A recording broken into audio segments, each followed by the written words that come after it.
नमस्कार, मैं जितेंद्र यादव। आप देख रहे हैं चौपाल खबर।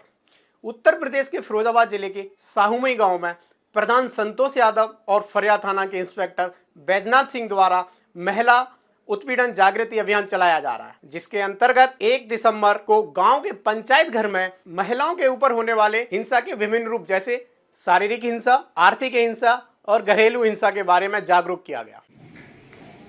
होता है कि नहीं होता है गाँव, जिसका नाम दिया गया घरेलू हिंसा। सबसे पहले जो घर में होता है उसका नाम क्या दिया गया है? घरेलू हिंसा। कभी पति से हो गई, कभी देवर से हो गई, जो भी है रिलेटिव्स हैं जिनसे उनसे झगड़ा हो गया, विवाद हो गया, मारपीट हो गई। तो पहले घरेलू हिंसा में हमको ये देखना है कि यह कितने प्रकार की हो सकती है। घरेलू हिंसा में पति ने आपसे कहा कि ठीक है खाना बना के दीजिए, आपने कहा कि नहीं मेरी तबीयत ठीक नहीं है, मैं नहीं बना सकती। कहा सुनी हुई, पति ने हाथ उठा दिया। कौन सी हिंसा हो गई? शारीरिक हिंसा। अगर कोई शरीर को चोट पहुंचाता है, ये कौन सी हिंसा हो गई? शारीरिक हिंसा। वहीं पर अगर घर में सास बहू है, कभी कभी झगड़े होते हैं। आप लोग सहमत हैं इस चीज से? सास बहू के बीच झगड़े होते हैं। आजकल की बहू में थोड़ी नई है, एडवांस है, तो उनके में और जो बुजुर्ग माताएं बहनें हैं उनके में जनरेशन गैप है। तो कभी कभी ये लगता है कि जो बुजुर्ग माताएं बहनें हैं वो कहती हैं कि हाँ हम सही हैं, और जो आज की पढ़ी लिखी शिक्षित लड़की है वो सोचती है कि हम सही हैं। तो कभी कभी टकराव की स्थिति आती है। तो जब एक दूसरे को रोकते टोकते हैं तो थोड़ी सा मस्तिष्क में पीड़ा होती है कि नहीं होती? सास कहते हैं कि ये काम नहीं करना है, बहू सास को कहती है ये काम नहीं करना, तो दिमाग थोड़ी सा गर्म होता है, मस्तिष्क को पीड़ा पहुंचती है। तो ये घरेलू हिंसा का एक दूसरा पार्ट आपका हो गया। पहला तो शारीरिक हो गया और दूसरा हो गया मानसिक। कभी कभी भावनात्मक भी होता है।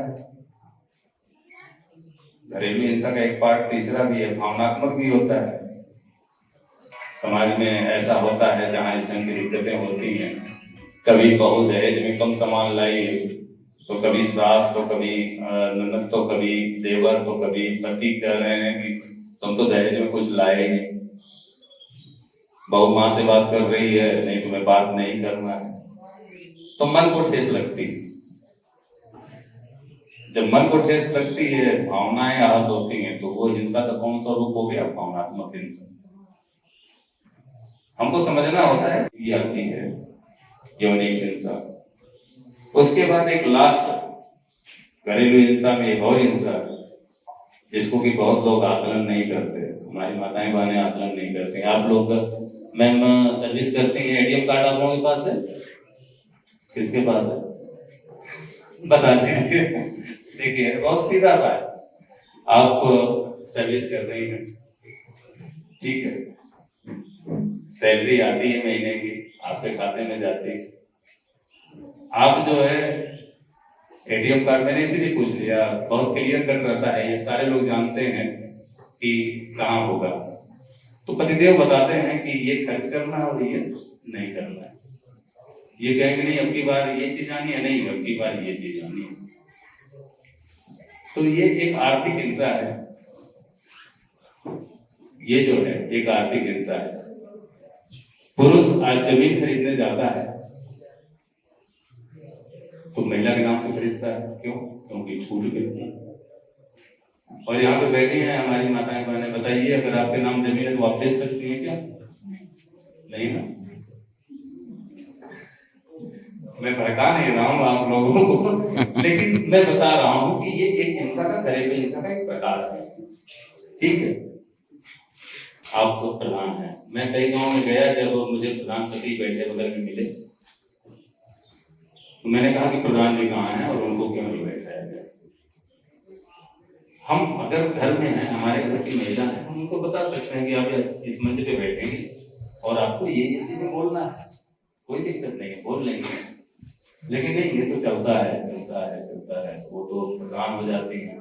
अभी परसों आप लोगों ने देखा होगा, पेपर में भी निकला था कि महिला ग्राम प्रधान रबर स्टाम्प नहीं है, हाई कोर्ट की टिप्पणी थी, लेकिन गांव में ये चलता है।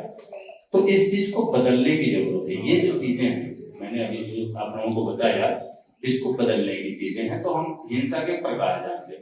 बाकी इससे अतिरिक्त हिंसा, जैसे कोई माताएं बहनें बाहर जा रही हैं, मार्केट में जा रही हैं, छेड़छाड़ हो गई, या उससे भी गंभीर अपराध हो गए, रेप केसेस आ जाते हैं और सारी चीजें आ जाती हैं। तो ये भी एक शारीरिक हिंसा के साथ उसको एक मानसिक आघात भी लगता है। उस मानसिक आघात के बारे में बताऊंगा इसमें थोड़ी सा अलग हट करके मैं फिर आगे। तो उसके लिए भी इसमें ऑपरेशन जागृति में व्यवस्था दी गई है। अगर इस ढंग के अपराध होते हैं तो इसका दो पहलू आता है आपके सामने, सामाजिक दायित्व और पुलिस का। सामाजिक दायित्व यह है कि जो बड़े बुजुर्ग हैं जिनकी बात 10 लोग मानते हैं, जो गांव के प्रभावशाली लोग हैं जिनकी 10 लोग मानते हैं, प्रधान हो गए, बीडीसी हो गए, या अन्य भी बड़े बुजुर्ग सदस्य, टीचर्स हैं या और सर्विस करते हैं, जो गांव में रहते हैं, आप हैं, आशा है, एनम है, सखी की वो समूह की सखियां हैं, ये सारे लोग हैं, इनकी बात मानते हैं। 4 महिलाओं की काउंसलिंग हो जाती है उस व्यक्ति की, तो उनको बताने की जरूरत है। अगर घर में किसी बात के लिए पति पत्नी के बीच विवाद हो रहा है तो ये जरूरी नहीं है कि पहले एफआईआर हो जाए। घर के बड़े बुजुर्ग हैं, अगल बगल के बड़े बुजुर्ग हैं और भी प्रभावशाली लोग हैं, सारे लोग हैं, तो इनका दायित्व है कि उनकी काउंसलिंग करें, उनका परामर्श करें वो कि ये चीज गलत है, अच्छा बात क्या हुई थी, ये चीज नहीं, ये गलत है, ऐसे करना चाहिए। तो इस तरह से पहला दायित्व जो सामाजिक दायित्व की आता है, तो उसको हमको आगे आकर के करना। लेकिन अगर वहीं पर हिंसा बड़ी होती है, उसका रूप बड़ा होता है, तो ऐसा नहीं है कि केवल परामर्श से ही होगी, फिर तो उसके बाद उसमें एफआईआर होगा, उसका एफआईआर भी होगा। कोई बेटी बहन बाहर जा रही है, उसके साथ कोई छेड़छाड़ हो रही है या अन्य घटनाएं हो रही है, तो वहां पर कोई गुंजाइश नहीं, वहां सीधे एफआईआर होगी, उसमें। अब वहीं पर एक दूसरा पहलू इसका निकल करके आता है। आज जमीन का मामला है कोई, या मारपीट का कोई है, या पुराने मुकदमे की रंजिश का मामला है, तो हमारी माताओं बहनों को मोहरा बना करके झूठा मुकदमा लिखवा दिया जाता है।